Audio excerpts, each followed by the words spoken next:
Hello mga sis! For today's video, tara samahan nyo ako at meron tayong yung Brazilian na client ngayon. Bale, ito ngayong buhok ng ating client na iba Brazilian treatment natin ngayon mga sis. Nagkulay siya ng itim, 1 week pa lang yung nakakalipas. Meron siyang history ng rebond pero matagal na, like more than 1 year na yung nakakalipas. Medyo dry at matigas ang buhok ng ating client dahil sa kani-DIY hair color niya ng itim or dark brown. Then hindi naman masyadong buhaghag yung kanyang buhok or hindi naman masyadong kulot. At ang gagamitin ko sa kanya na Brazilian treatment ay itong Maxcara Protein Brazilian Straightening Repair Treatment mga sis. Magandang Brazilian na to dahil legit ang kanyang 80% straightening effect. Para ka na rin nagpa-rebond dito. Huy, charis lang. And after ma-prepare, ma-wash yung buhok ng ating client na clarifying shampoo at binudry ko ng 50% dry lang. Nag-proceed ako sa application ng ating Brazilian treatment which is the Maxcara Protein Brazilian treatment nga siya. Oo, paulit-ulit si bakla. Section by section yung atake ng ating pag-a-apply dito ng ating treatment. Hindi sagad sa arit para iwas irritation sa scalp. At syempre kinakailangan na well-saturated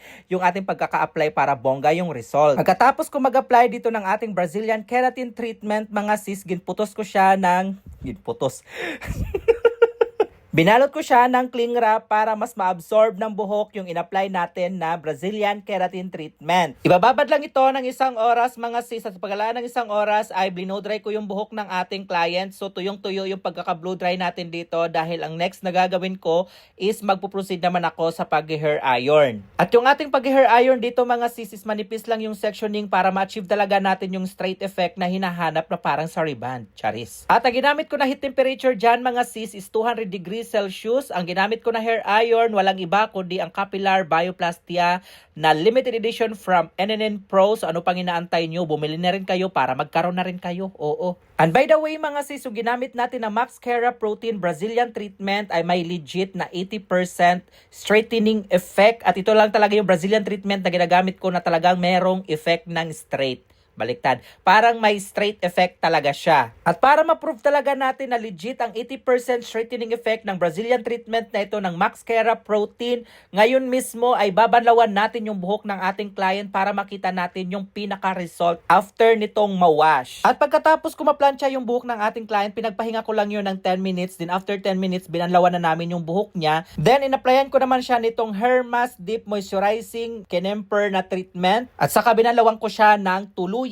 At ito na nga mga sis, i-blow dry na natin siya dito ng 100% para makita na natin kung totoo ba or legit ba talaga yung 80% straightening effect na sinasabi ko dito sa Brazilian treatment na ginamit natin. At FYI lang mga sis, pag sinabing straightening effect, effect lang po yon. Hindi po siya pang habang buhay, charis.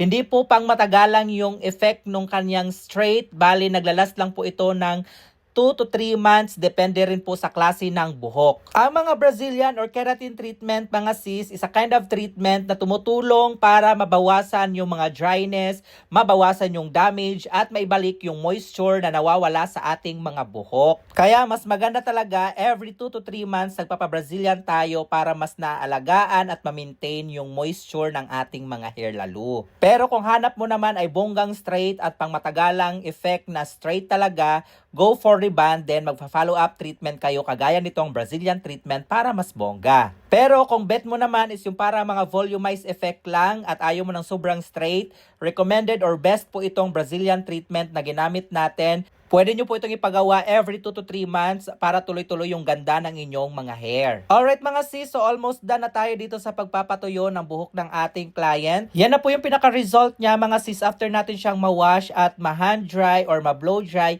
Pero kayo mga sis, kung kayo magba-Brazilian, pwede nyo pong hindi muna agad banlawan, i-rest nyo siya ng at least 1 to 2 days bago nyo pabanlawan yung buhok ng ating client. Dito binanlawan lang natin siya kaagad mga sis para makita natin yung result nitong ginamit natin na Brazilian treatment. At para lang po sa inyong mga kalaman mga sis, itong Brazilian treatment na ginamit natin ay matagal ko na po itong ginagamit for almost 4 years na po siya. So shinare ko lang po sa inyo para at least meron kayong option yung mga Brazilian treatment na talagang merong legit na straight effect yung hanap nyo. So, pwede nyo po itong itry at recommended ko ito para sa inyo. At ilalagay ko na lang po dyan sa comment section yung FB or yung link kung saan pwede nyo itong mabili sa mga gustong mag-try nitong ating ginamit na Brazilian treatment. And by the way, ito na yung buhok ng ating client after natin siyang ma-blow dry. Then after ma-blow dry mga sis, pinasadahan ko siya ng konting hair iron. So ito naman yung naging result. And that's it for today's video. Thank you for watching. And please don't forget to like at i-share nyo na rin tong video mga sis.